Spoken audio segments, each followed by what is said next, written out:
n'arrive pas, c'est bien. Il n'y a plus de problème. Mais si Jean-Pierre ne répond pas, nous avons dit comment il a pas la langue, on a regardé la langue, on a regardé les femmes. On a ouvert la bouche. Il n'y a pas de problème. Maintenant, c'est le cas où il ne parle pas, il est dans l'inconscience, il est dans le coma. Certains gens disent qu'il est mort. Nous avons déjà procédé à quoi? À la foule, à l'examen sommaire. On a touché tout, on a ouvert la bouche, on a tout touché, les doigts, les extrémités du corps. On est allé au niveau des artères pour voir s'il va tirer. Maintenant, quand on dit la recherche, lis bien peu. La recherche des autres lésions. Voilà. La recherche des autres lésions consiste à faire quoi? Après, quand tu as déjà tapé partout, tu viens maintenant. Est-ce qu'il y a des grandes fractures? Tu viens au niveau de la colonne vertébrale, tu touches, tu regardes. Tu viens au niveau des pieds, tu vas, tu touches les glandes, le creux naturel. Il n'y a rien. C'est ça qu'on appelle la recherche des glandes. Est-ce qu'il y a une polyte? Rien. Ici, rien. Là, ça va. Mais si c'est cassé ici derrière, tu dois sentir que ici, là, ça ne va pas. Tu es obligé de prendre ça au sérieux. C'est juste pour vous expliquer la phrase. Vas-y, madame. Là, c'était la partie qui concernait les grandes fractures. Oui. Petite fracture. Oui. Si on parle d'entorse et d'hémorragie. Oui, entorse et hémorragie. C'est toujours dans la même couche. Pour voir, est-ce qu'il a le sang qui coule quelque part? Est-ce qu'il a le pied qui entre? C'est tout ça qui résume cela. La recherche des autres lésions. Et pour voir est-ce que le gars là, il a une fracture aussi. Est-ce que le dos est cassé? Est-ce que le pied est cassé? Est-ce qu'il a une fracture? Est-ce qu'il a une entorse? Voilà, c'est tout ce qui explique. C'est pour ça qu'au début du cours, je voulais demander d'avoir vos documents. Comme ça, on le lit, on passe une fois. Troisièmement, le technicien est clair. Et enfin, les brûlures. Voilà, c'est ça. Voir s'il y a des plaies ou bien des brûlures. Simple. Donc, si j'ai insisté au début, il faut les cours. C'est parce que lorsqu'on lit comme ça, on explique. Vous comprenez facilement. Mais quand vous n'avez rien devant vous, ça ne donne pas. Quand on dit la recherche des autres lésions, il faut que tu montres que les autres lésions là, ce n'est que des fractures pour voir s'il y a des fractures. S'il y a des plaies sur le corps, s'il saigne quelque part, c'est ça qu'on appelle les lésions. Donc ce n'est pas quelque chose de magique. Bon, continue. Troisième point de l'examen sommaire, la surveillance et l'évacuation. Voilà, la surveillance et l'évacuation, c'est ce que nous avons appelé tout à l'heure la position latérale de sécurité. Nous mettons en position latérale de sécurité, nous jetons le brancard comme tout à l'heure, on pose et on évacue. C'est ça. Elle consiste, 1. À évaluer l'évolution et l'état de dégradation de la victime. Oui, simple, vas-y. Principe de tri des victimes et ordre d'évacuation. Voilà, principe de tri. Ça veut dire quoi? Si vous venez sur la voie publique où il y a un cas d'accident, vous trouvez 20 blessés. Vous trouvez 20 blessés. On dit qu'ils sont des tri et d'évacuation. Parce que celui qui a une égratignure au niveau du bras et celui qui a une fracture ouverte, c'est la même chose. On va d'abord chercher à évacuer celui qui a la fracture ouverte, n'est-ce pas? Parce que l'autre est sorti, il saigne. Première chose, c'est d'abord celui-là. On envoie directement à l'hôpital très vite. Pas celui qui a l'égratignure, même avec comment on appelle? Le sparadrap. On peut déjà nettoyer en attendant l'évacuation aussi. On dit le tri et l'évacuation. Vous prenez d'abord les grands malades, les grands blessés, vous envoyez dans le centre hospitalier. C'est simple. Vas-y. 1. Les urgences absolues. Oui. Le polytraumatisme, c'est-à-dire ce qu'on appelle urgence absolue. Quelqu'un qui est fracturé partout. Vas-y. Les extrêmes urgences. Oui. On parle ici des hémorragies internes, polytraumatisme, de l'asphyxie, atteinte grave à des organes nobles. Voilà. Ici, faisons attention. On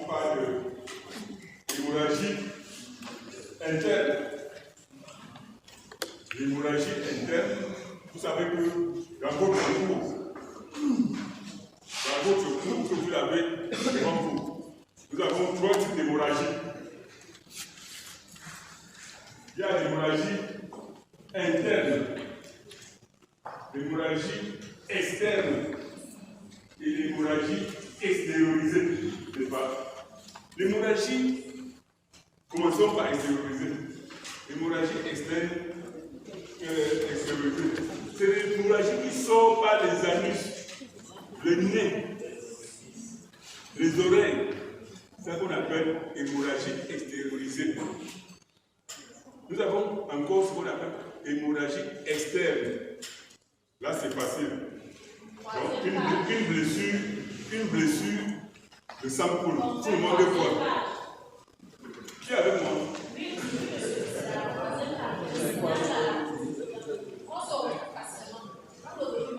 Ah, ok.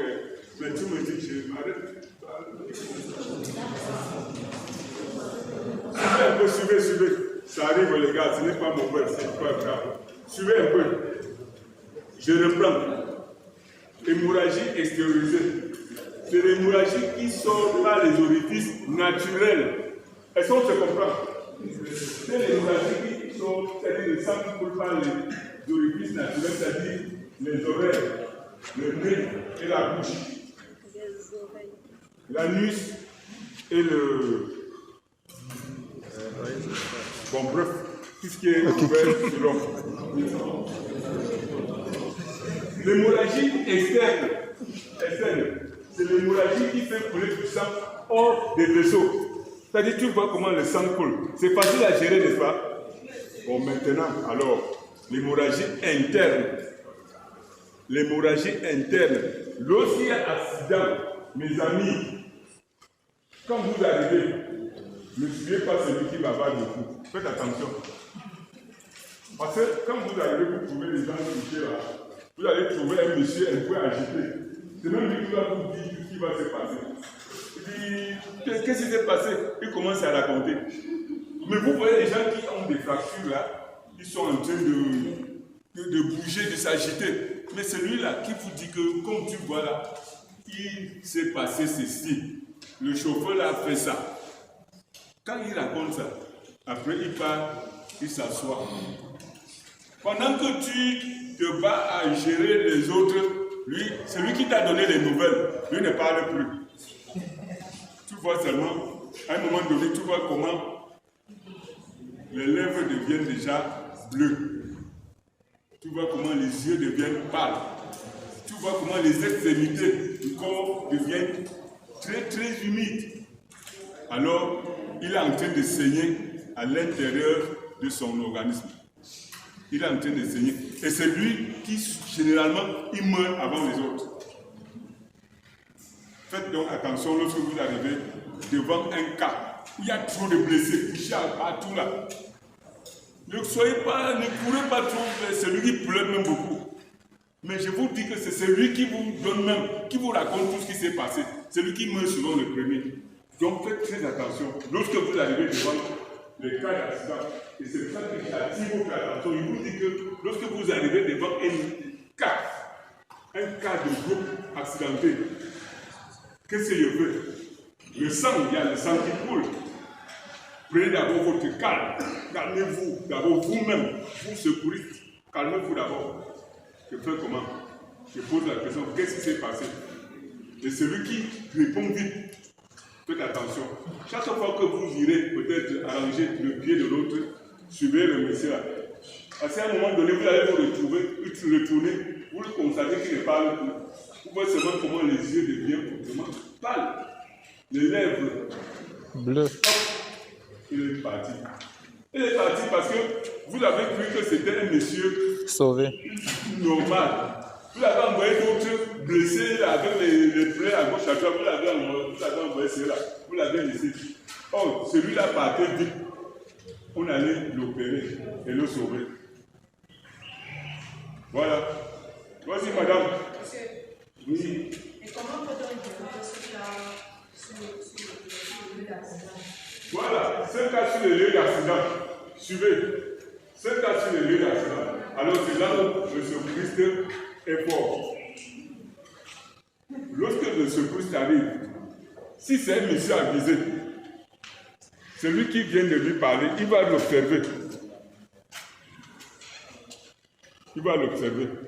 Il va constater que ce monsieur est dans une situation de choc.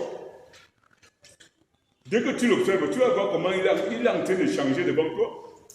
Et on va arriver sur ce cas-là. Situation de choc. C'est dans votre cahier. On va arriver là. Vous allez voir comment, lorsque quelqu'un est dans une situation de choc, ou bien lorsque quelqu'un saigne à l'extérieur de son organisme, lorsqu'il coule, voici les signes qu'il faut observer, les signes extérieurs.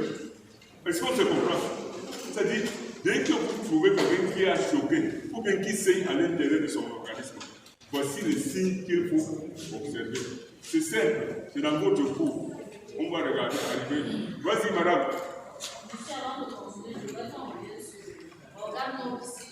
Plaies du thorax et de l'abdomen, les brûlures graves, les plaies graves, les fractures ouvertes ou internes.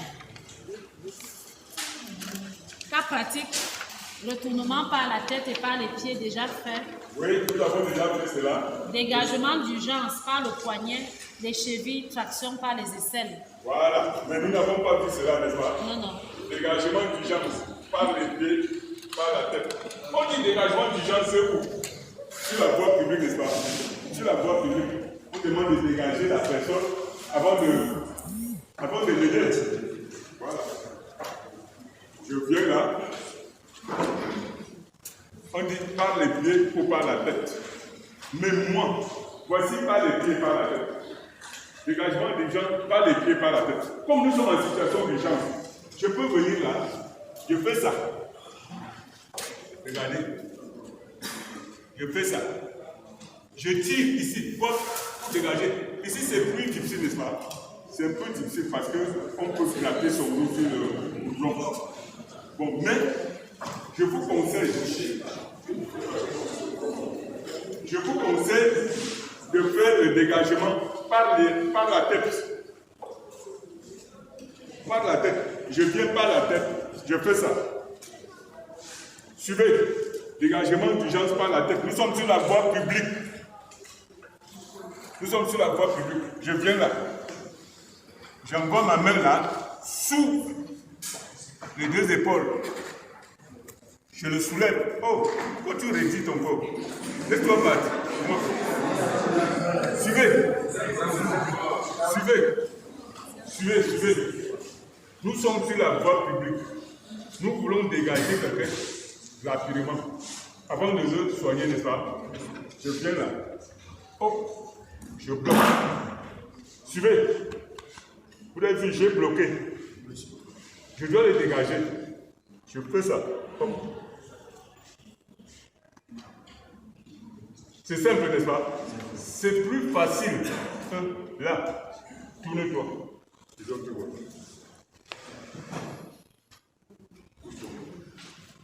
Je dis qu'il y a deux méthodes. Dégagement d'urgence. Nous sommes sur la voie publique. En cas de lien là. Nous devons l'aider. Nous avons déjà vu que pour l'aider, dans notre cours, le principe n'est pas protéger, alerter, secourir.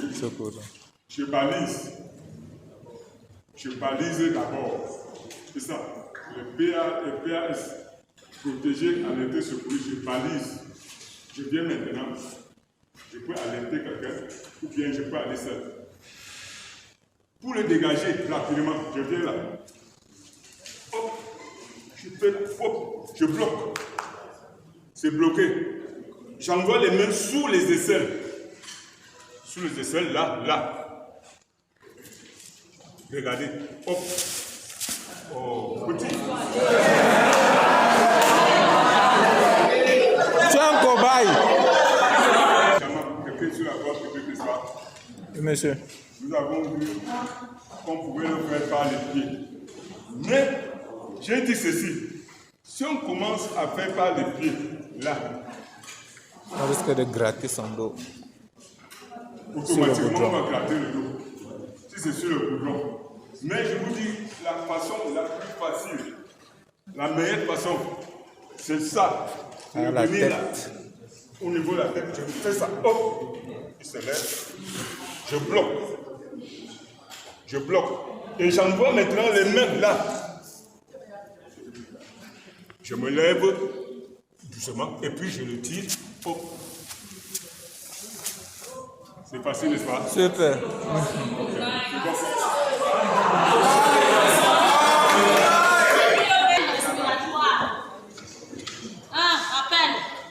L'appareil respiratoire ou ventilation est l'ensemble des organes qui permettent la respiration par le nez, la bouche, la bronche, les larynx, bronche, poumon. Son rôle est d'approvisionner l'organisme en oxygène et de le débarrasser du gaz carbonique. C'est quoi là-bas?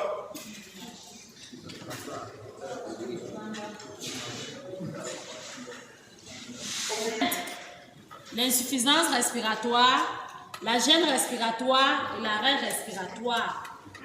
Les différentes causes sont les pathologies, le corps étranger, noyade, la pendaison, le choc émotionnel et l'électrisation.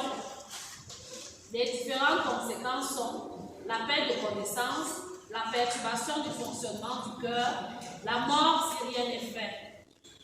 Le rôle de l'enseignant est donc de soustraire la victime de la cause et procéder à la libération des voies aériennes, appelées LVA, de mettre en position de lit assise et de surveiller et évacuer. 5. Est-ce qu'il y a quelqu'un qui a un problème là-bas? On continue. On a déjà vu tout ça en pratique. Monsieur, on va pas revenir sur la position de lit assise. Position de lit assise. Cette position, c'est seulement pour se reposer, pour reposer le malade. Voilà ce qu'on appelle position de lit assise. Bon, maintenant, je vais vous montrer des positions quand vous êtes avec votre sportif, ou bien vous êtes avec votre papa ou votre ami. Vous marchez, après, il tombe. Il tombe tout simplement parce qu'il est sorti le matin, il est fatigué, il n'a pas mangé, il est sous le coup d'hypoglycémie. Quand il tombe, si c'est un sportif même, il tombe, il se couche là, chez vous là. Quand je viens, j'arrange cette chaise. Parce que la position de tout à l'heure, c'était juste une position de d'attente. C'est un peu comme une position de la sécurité. Mais quand vous voyez cette position que je vais vous montrer là, c'est la position qui doit vous dire quelque chose. Regardez, je viens là, je tente. Cette position est différente de l'autre, n'est-ce pas? Oui, monsieur. Cette position est différente de la position émise assise. La position ci, c'est la position qu'on appelle en science le retour veineux. C'est-à-dire cette position facile au sang de revenir très vite au niveau du cerveau. Vous comprenez? Donc quand vous êtes avec vos sportifs sur le terrain, quand il joue, si vous êtes fatigué, déshydraté, voici la position idéale que vous devez utiliser. Vous le mettez sur cette position qui va très bien récupérer parce que le sang va descendre vite pour alimenter le cerveau. Il va récupérer. N'oubliez pas la position ciel. Hein?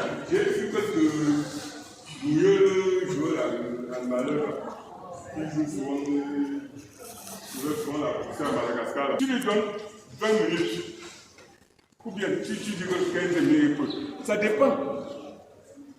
Le sang coule comment dans son corps? Est-ce que c'est la même vitesse que toi qui es debout?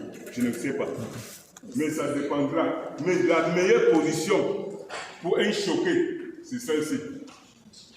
Ça peut être choqué. Quand on dit choqué, ça peut être la voiture, ça peut être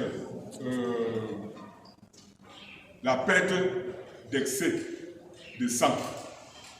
Quand quelqu'un perd aussi beaucoup de sang, c'est la position aussi, parce qu'il est fatigué. Est-ce qu'il y a encore une question? Bon. Oui. Pourquoi on n'a pas de chaise? Pourquoi on n'a pas de chaise? Vous réfléchissez. Je vous ai dit, suivez bien. Je vous ai dit que devant chaque situation, vous devez réfléchir, mes amis. Ce que nous vous donnons ici là, à l'INGS, c'est ce qu'on appelle les techniques, les prérequis. C'est-à-dire tu as une quantité de techniques. Maintenant, devant une situation, tu dois faire appel à ton cerveau, n'est-ce pas? Si nous n'avons pas de chaise, nous avons le mur. Nous avons les escaliers. Ce n'est pas ça. Même le mur là, au terrain de handball là, il grimpe les escaliers, il se couche, il pose les pieds. Et ça, on se comprend. Step. Meilleur cobaye. Gauche qui est bloquée, obstruction des voies respiratoires. On vous dit d'utiliser la méthode de libération de quoi? On a dit. Pratiquer la méthode Emlich, libération des voies respiratoires. Voilà. Ça veut dire quoi? Ça veut dire que si vous mangez le poisson, ça calme les arrêts, ça calme au niveau de la gorge. Vous devrez faire un effort pour arriver. Quand vous voyez le français là, le gros français, Emlich, tu vas commencer à dire Emlich veut dire quoi? Emlich c'est zéro. Emlich c'est zéro. Mon petit, viens maintenant. On va que tu es déjà revenu à Yaoundé. Tu es déjà revenu à Yaoundé. Tu es déjà à Yaoundé. Tu peux faire des côtés là. Regardez. Position Emlich. Position Emlich. C'est une position pour amener quelqu'un à sortir ce qui est à l'intérieur de la gorge. N'est-ce pas? C'est-à-dire qu'il a mangé peut-être les poissons, n'importe quoi là. Les voies respiratoires sont obstruées. Je viens là. Je viens au niveau là. Vous voyez? Au niveau, je vous ai dit que ici, c'est les os. Ici, c'est le muscle.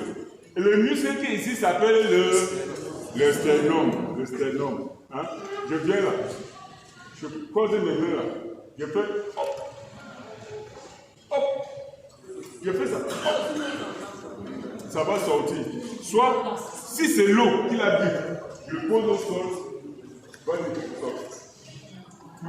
Sur le dos. Si c'est l'eau qui la bute, je viens. Je fais ça. Hop. Je bascule la tête à droite ou à gauche. Je viens là, au niveau du sternum, là, toujours pas sur les os. Ici, il y a un muscle. Je viens là, je tends les bras. Je bascule là, j'ouvre. Je viens là. Hop, hop, hop, hop. Je fais sortir de l'eau. Je fais sortir de l'eau. Je fais sortir de l'eau. Je fais sortir de l'eau. Après, je laisse, il se repose un peu. Voilà ce qu'on appelle méthode Emlich. Et chez les petits enfants, c'est la même chose. Même chose. Toujours là, là, là, là. Le petit bébé, vous pouvez même poser sur vos pieds. Vous commencez à faire ça. Toujours au niveau des muscles. Le muscle, il va sortir, il va bouger. Ok. Monsieur, s'il vous plaît. Monsieur, dessus le dos, c'est ça la position et on pousse. Comme ça. Oui, oui, oui. Suivez bien. Je vous ai dit que... Je vous ai dit ceci. Je vous ai dit ceci. En secourisme, je reprends ma phrase. Il y a plusieurs façons d'intervenir, de venir en aide à quelqu'un. Mais ce que nous, on vous donne ici, ça fait partie de l'une de ces techniques. Et je vous ai dit que devant chaque situation, ne faites pas toujours recours à votre cahier. Faites recours à votre intelligence. Je voulais vous expliquer ce que c'est que Emlich. Et lui, il a aussi ajouté quelque chose là, et ça donne le même résultat. Parce que c'est toujours le même muscle sur lequel on s'appuie. Est-ce qu'on se comprend? Oui. Donc on ajoute le savoir sur le savoir. Hein? Ce que je ne savais pas, il a ajouté. Ce que moi j'avais, j'ai gardé pour moi. Mais Faire la ventilation artificielle. Mettre la victime en position latérale de sécurité, PLS. Couvrir afin de réchauffer la victime. Surveiller et évacuer. Cas pratique, LVA. voici les hémorragies.